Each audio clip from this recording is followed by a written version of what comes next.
बिस्मिल्लाहिर्रहमानिर्रहीम। अस्सलाम वालेकुम नाज़रीन। स्टोरी कॉर्नर कहानी घर में आपको खुशामदीद कहा जाता है और आज मैं आपके साथ एक अनोखी मोहब्बत की कहानी सुनाने वाली हूँ। कहानी स्टार्ट करने से पहले अगर आप मेरे चैनल पर न्यू हैं तो जल्दी से मेरे चैनल को सब्सक्राइब कर लें ताकि दिलचस्प वाक़यात और कहानियाँ आपको सुनने को मिल सकें। तो चलिए कहानी स्टार्ट करते हैं। मेरा दिल करता था कि मैं अपनी जान ले लूँ या फिर अपने शोहर को जान से मार दूँ। जो अजियत उसने मुझे दी थी, अब मैं पागल हो चुकी थी। मेरा शोहर मेरी समझ से बाहर था। उसके दिमाग में क्या चल रहा था, अगर ये बात मुझे पहले समझ आ जाती तो शायद आज मेरी ज़हनी हालत ऐसी ना होती। मुझसे पहली नज़र की मोहब्बत का दावेदार, मेरा करोड़पति शोहर, मुझ पर लाखों खर्च करने वाला, घर में मुझसे जानवरों की तरह काम करवाता था और कहता कि ये उसकी मोहब्बत है। ऐसी अनोखी मोहब्बत मैंने कहीं नहीं देखी थी। ना सिर्फ काम बल्कि रोज एक नया फैंसी जोड़ा पहनाना, फिर उस जोड़े का घर से गायब हो जाना। ये सब कुछ मेरी समझ में तब आया जब मेरी जिंदगी बर्बाद हो चुकी थी। सब कुछ खत्म हो चुका था। कौन कह सकता था कि बज़ाहिर ऐसा सुलझा हुआ नौजवान अंदर से इतना घटिया और अजीब सा होगा, जिसका मोहरा मैं बन चुकी थी और मुझे खबर भी ना हुई। उस करोड़ों की जायदाद के पीछे मुझ जैसी आम सी देहाती लड़की का हाथ होगा, ये बात मुझे खुद भी मालूम नहीं थी। मेरा नाम गुलनाज है और मेरी उम्र लगभग 18 साल के करीब है। मेरे घर में एक मैं और मेरे अम्मा अब्बा के अलावा मेरा एक छोटा भाई था। हम गांव के सादा इंसान थे। अब्बा किसान था। हमारी अपनी जमीन थी जिस पर वो काश्तकारी करता और हमारा गुजर बसर हो जाता। मैंने कोई ख्वाब वगैरह देखने की आदत ना डाली थी क्योंकि मैं वाकिफ थी कि हमारे ख्वाब कभी पूरे नहीं होते। लेकिन मैं इस बात से बेखबर थी कि मेरी जिंदगी में वो होने वाला है जिसका मैंने ख्वाब देखना तो दूर कभी सोचा भी ना था। आम दिनों की तरह आज भी मैं जमीन से ताज़ा सब्जी लेने के लिए घर से निकली थी जब एक तेज रफ्तार गाड़ी मेरे पास से गुजरी और धुआं उड़ाती थोड़ी दूर जाकर रुक गई। मैं चुप करके आगे बढ़ गई थी। जब एक नौजवान मेरे पास आया, उसे देखते ही मैंने फौरन अपने दुपट्टे से अपना चेहरा ढांप रखा था, लेकिन शायद वो देखने में कामयाब हो गया। उससे पहले कि मैं आगे बढ़ती, वो अचानक मेरे सामने आया और माजरत करने लगा। उसकी तेज रफ्तारी की वजह से मुझ पर धूल मिट्टी उड़ी है। मैंने उसकी तरफ देखा और कहा, साहिब, हम गाँव वाले लोग हैं और हमारी रगों में खून के साथ ये मिट्टी भी दौड़ती है। हमारा तो काम ही ऐसा है, आप फिक्र ना करो। मुझे बुरा नहीं लगा।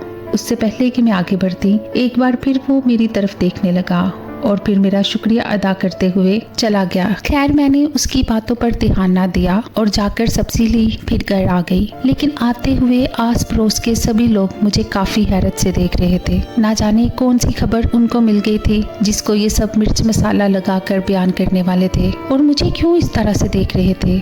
मैं इन्हीं सोचों में घर में दाखिल हुई तो घर का अजीब सा माहौल था। हर तरफ खामोशी छाई हुई थी। अम्मा अब्बा एक कोने में सर जोड़े बैठे हुए थे और ऐसा तभी होता था जब उनको बहुत अहम बातचीत करना होती थी। मैंने भाई की तरफ हैरानगी से देखकर वजह पूछना चाही तो उसने खामोशी का इजहार किया। मैं भी खामोशी से बावर्ची खाने में आते ही रात के खाने की तैयारी करने लगी। अब उन सब के दरमियान जो भी खिचड़ी पक रही थी वो तो सामने आ ही जानी थी। जैसे ही मैं काम से फारिग हुई, अम्मा ने इशारे से मुझे अपने कमरे में आने का कहा, जहां अब्बा पहले से ही मौजूद थे। मुझे देखते ही अब्बा ने मेरे सर पर हाथ रखा और मुस्कुराकर बाहर चले गए। मैं हैरान परेशान अम्मा के बोलने का इंतजार करने लगी कि आखिर ऐसी भी कौन सी बात होगी जो सुबह से सब लोग ऐसा बर्ताव कर रहे हैं। अम्मा, क्या बात है? और फिर अम्मा कहने लगी, तेरी शादी की उम्र हो गई है। देख लाडो, जब तेरी उम्र से भी मेरी उम्र कम थी तब मेरी शादी हो चुकी थी, लेकिन तू माशाल्लाह से 18 साल की हो गई है। अल्लाह की करनी देख कि तेरी वजह से हम परेशान रहते थे, उसका क्या हो गया और आज तो तेरी किस्मत ही खुल गई। अम्मा जो बोले जा रही थी वो मेरी समझ से बाहर था। अम्मा, क्यों पहेलियां बजवा रही हो? बता भी तो दो, हुआ क्या है? अम्मा ने प्यार से मेरे सर पर हाथ फेरा और बोली कि तेरे लिए रिश्ता आया है। अम्मा, लेकिन इतनी जल्दी भी क्या है? मैं अपने घर को छोड़कर इतनी जल्दी नहीं जाना चाहती। इसलिए अम्मा को कहती, देख गुलनाज, अभी तू जानती नहीं है कि ये रिश्ता किसका आया है, इसलिए ऐसा बोल रही है। लड़का बहुत अमीर है, शहर में रहता है, तेरे अब्बा के दोस्त अनवर का जानने वाला है, उसने हमें लड़की की गारंटी दी है। उस लड़के को गांव की सादा सी लड़की से शादी करनी है। वो तो बस ऐसे ही आया हुआ था, लेकिन उसकी कहीं तुझ पर नजर पड़ गई तो तुझे पसंद कर लिया, इसलिए अनवर के साथ हमारे घर आ गया। देख तू हाँ कर दे, क्योंकि तेरा अब्बा और मुझे लड़का बहुत पसंद है। अनवर ने हमें मुतमईन कर दिया है। अम्मा तो खुशी से नहाल थी और फिर ना करने के बावजूद भी अगले रोज सादगी से मुझे इस शहर के बाबू के निकाह में दे दिया गया। निकाह के वक्त पता लगा कि उसका नाम अदनान है। निकाह के साथ ही रुखसती भी कर दी गई। मेरे शोहर का कहना था कि उसे जहेज में कुछ भी नहीं चाहिए, अच्छी बीवी मिल गई है, इतना ही काफी है। मुझे उसकी बात पर जरा भी एतबार ना आया, लेकिन मैं कुछ कर भी नहीं सकती थी, क्योंकि अगले रोज मुझे अपने साथ लेकर आ गया। लेकिन ये क्या, उसका घर तो वाकई ही कोई महल ही लग रहा था। लेकिन वो तो मेरे शोहर ने मुझे घर देखने ना दिया। उन्होंने कहा, अब तो ये तुम्हारा ही घर है, आराम से देख लेना। मुझे कमरे में ले आया और बेड पर बैठाते ही मुझे इंतजार करने का कहा। थोड़ी देर बाद कमरे में आया तो उसके हाथ में एक नया जोड़ा था। उसके हाथ में एक दूध का गिलास भी था। उसने वो फैंसी जोड़ा मुझे पहनने के लिए दिया और दूध पीने का कहा। जब मैंने दूध पिया तो इसमें से बहुत तेज खुशबू आ रही थी। जब पिया तो किसी फ्रूट का जायका महसूस हुआ। खैर मैंने सारा दूध पी लिया। उसके बाद अगली सुबह जब मैं उठी तो शोहर ने पहले ही एक और नया सूट निकाल कर रखा था। मुझे कहा कि अपना जोड़ा तब्दील कर लो। मैंने खामोशी से जोड़ा लिया और पहनने चली गई। जब वापस आई तो शोहर ने नाश्ता बनाने का कहा। मैं कमरे से बाहर आ गई, लेकिन मैंने घर देखा ना था, इसलिए शोहर से बावर्ची खाने का पूछने दोबारा कमरे में आई। देखा तो वो कोई चीज एक शापर में डाल रहा था। मुझे देखते ही घबरा गया और जल्दी से शापर बिस्तर पर रखते ही मेरे पास आया। क्या हुआ है? मैंने तुम्हें नाश्ता बनाने भेजा था। वो इतने प्यार से बोला, मुझे समझ ही ना आया कि कैसे पूछूं कि बावर्ची खाना कहाँ है। वो दरअसल मुझे पता नहीं है कुछ भी। आप ही ने कहा था कल घर दिखाऊंगा, इसलिए मैंने घबरा कर जल्दी से उसे जवाब दिया। वो नाराज ही ना हो जाए। अरे तुम इतना घबरा क्यों रही हो? आओ मैं दिखाता हूँ। अब ये घर तुम्हारा ही तो है। फिर उसने मुझे पूरा घर दिखाया। घर वाकई ही बहुत प्यारा था।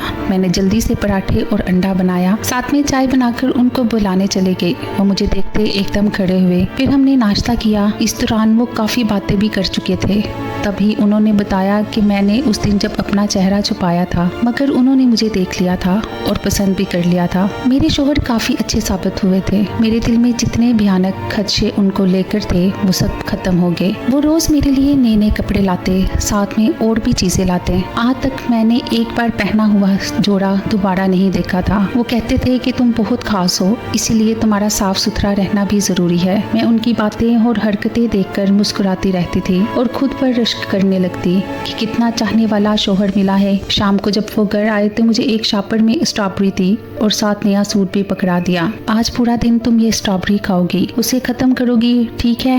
ये तो बहुत सारी थी, मैं कैसे खा सकती थी, लेकिन फिर मैंने हाँ कर दी। थोड़ी थोड़ी देर बाद खाती रहूंगी तो खत्म हो जाएगी। लेकिन सूट देखकर मैं हैरान हुई थी। अभी ही तो नहाकर सूट पहना है, कल ही तो आपने नया सूट ला कर दिया था। अभी जाओ जाकर ये सूट पहनो। वो कल वाला जोड़ा है, मैं जो कहूँ तुम बस वैसे ही करो। तुम रोज नया जोड़ा पहनोगी, उन्होंने सख्ती से मुझे कहा था। मैं हैरान हुई। वो जोड़ा लेकर तब्दील करने चले गई। जब बाहर आई तो शोहर ने पानी लाने को कहा। कमरे में पानी मौजूद था, लेकिन कहा कि बाहर से पानी लेकर आओ, ठंडा पानी पीना है मुझे। मैं खामोशी से चली गई, लेकिन मैं यही सोच रही थी कि वो इतनी अजीब हरकतें क्यों कर रहे थे। अगर एक सूट दोबारा पहन लिया तो क्या हो जाना था? पहले तो मैं 4-4 दिन एक ही सूट पहनती थी, अब क्या मसला है? क्या उनको मुझसे कोई बदबू आती है या कुछ और बात है? इन्हीं सोचों में जल्दी से पानी लेकर जैसे ही मैं कमरे में दाखिल हुई, शोहर जल्दी से मेरा वही जोड़ा जो मैंने उतार कर रखा था उसे लपेट कर एक शापर में डाल रहा था। मैंने गिलास उनकी तरफ बढ़ाया तो उन्होंने एक घूंट पीकर पानी वहीं रख दिया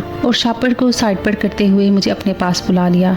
देखो बेगम, मुझे नहीं पसंद कि तुम 2-2 दिन तक एक ही जोड़ा पहनो। मैं तुम्हें रोज नया सूट ला कर दूंगा। मेरा भी गुस्सा जायज है और मैं कोई गलत काम करने का तो नहीं कह रहा हूँ। सफाई तो निस्फ ईमान है। अब चलो मेरी एक और बात सुनो। आज से बावर्ची खाने का सारा काम तुम खुद देखोगी। अब तुम ही खाना बनाओगी। घर में हम सिर्फ 2 लोग हैं, लेकिन तुम्हें पता है मैं एक वक्त में 3 से 4 सालन पके हुए खाता हूँ। आज कौरमे के साथ तुम बिरयानी बना लेना और मीठे में खीर। शाम को क्या पकाना है मैं आकर बताऊंगा। वो ये कहकर चले गए, लेकिन मैं परेशान हो गई। हम 2 ही थे तो इतना खाना बनाने की जरूरत क्या है, लेकिन अब मैं इनकार कैसे कर सकती थी। इसलिए मैंने जल्दी से खाना बनाया। खाना बनाते बनाते मुझे 3 घंटे लग गए। मैं पसीने से शरबूर हो गई थी। मुझे शदीद गर्मी लग रही थी। अभी मैं नहाने का सोच रही थी कि मेरे शोहर आ गए। हमने साथ खाना खाया और वो वहीं बैठ गए। फिर उन्होंने मुझे रात का खाना बनाने को कहा, मगर अब मेरा इरादा नहाने का था। लेकिन उनके खाने की लिस्ट सुनकर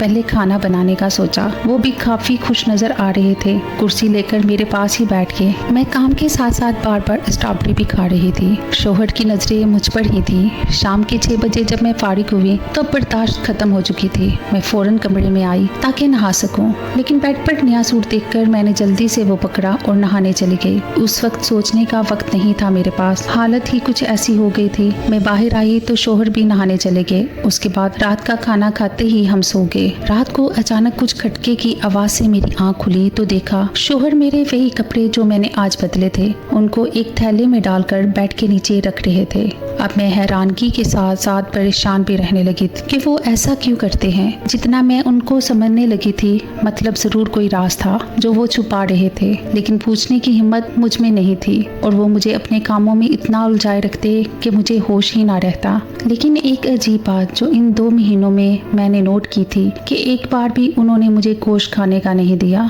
जब भी बिरयानी बनाती तो मुझे सख्ती से गोश्त खाने से मना करते, जिसकी वजह से मुझे कुछ और खाना पड़ता। पता नहीं कैसे उनको मेरी एक एक हरकत का पता चल जाता था। लेकिन इस बात की तस्दीक भी उन्होंने खुद ही कर दी कि सारे घर में कैमरे लगे हुए हैं ताकि कोई चोरी वगैरह ना हो सके। अब तो सवाल ही पैदा नहीं होता था कि मैं उनकी किसी भी बात से इनकार करूं। वो तो सब देखते रहते होंगे। अब इन सब सख्तियों की वजह से अक्सर मेरे सर में दर्द रहने लगा था और जब शोहर को सर दर्द का बताया तो सारे काम छोड़कर वो मुझे डॉक्टर के पास ले गए। मेरे इतने महंगे महंगे टेस्ट करवाए। मैंने मना भी किया लेकिन वो ना माने। डॉक्टर ने कहा इसकी कोई जरूरत नहीं है, लेकिन शोहर ने कहा तुम सभी टेस्ट करवा लो, मुझे तसल्ली हो जाएगी। मेरे सभी टेस्ट ठीक आए थे। उस दिन के बाद तो अगर मुझे सर में दर्द होता तो मैं शोहर को बताने की गलती ना करती, क्योंकि अब जान गई थी कि मेरा शोहर छोटी से छोटी चीज को लेकर परेशान हो जाता था। इस दौरान भी वो मुझे वर्जिश करवाता, कपड़े लाजमी चेंज करवाता।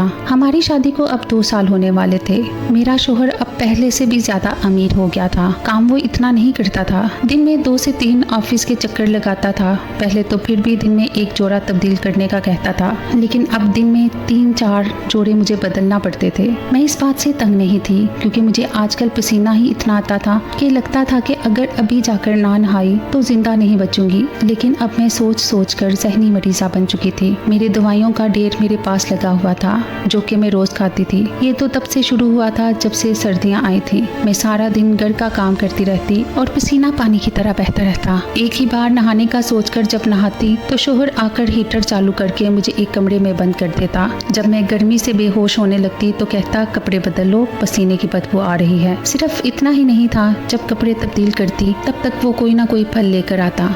कभी अंगूर, कभी आड़ू, कभी अमरूद तो कभी अनार। लोग इन सब चीजों के लिए तरसते हैं और मैं ये सब कर कर के जहनी मरीजा बन गई थी। अब मैं सोचती थी उससे पहले तो मेरा गांव अच्छा था। वहाँ मौजूद मिट्टी का मकान अच्छा था, जहाँ काम करने के बाद ठंडी हवा सुकून देती थी, और यहाँ तो सर्दियों में भी गर्मियों का समा रहता है। मेरी तो अब बस हो चुकी थी। मुझे रोज कमरे में बंद करके हीटर चला दिया जाता। अब मैंने सोच लिया कि शोहर की कोई बात नहीं मानूंगी। अगर ऐसा ही चलता रहा तो बहुत जल्द मैं दम घुटने से मर जाऊंगी। आज मैं कमरे में बंद हुई तो जानबूझकर हीटर खराब कर दिया, मगर मेरा शोहर उसी दिन नया हीटर ले आया। अब मैंने एक तरकीब सोची थी और जैसे ही काम पर गया मैं बाजार जाकर एक कैमरे वाले आदमी को पकड़ लाई और उसे पैसे देकर घर के सारे कैमरे खराब करवा दिए। शोहर को पता भी ना चला, क्योंकि उनको अब यकीन था कि मैं ऐसा कुछ नहीं करूंगी। लेकिन मुझे वो राज जानना था जिसकी वजह से मेरी हालत मरने वाली हो रही थी और मेरा शोहर मुझे मरने भी ना देता। अगले रोज मैंने अपने मैले कपड़ों की जगह दूसरे कपड़े रख दिए। शोहर वो सूट लेकर रात को ही घर से निकल गया। मैंने उसका पीछा किया तो वो एक फैक्ट्री में दाखिल हुआ। वहाँ जाते ही मेरे सूट को एक बड़ी सी मशीन में डाल दिया।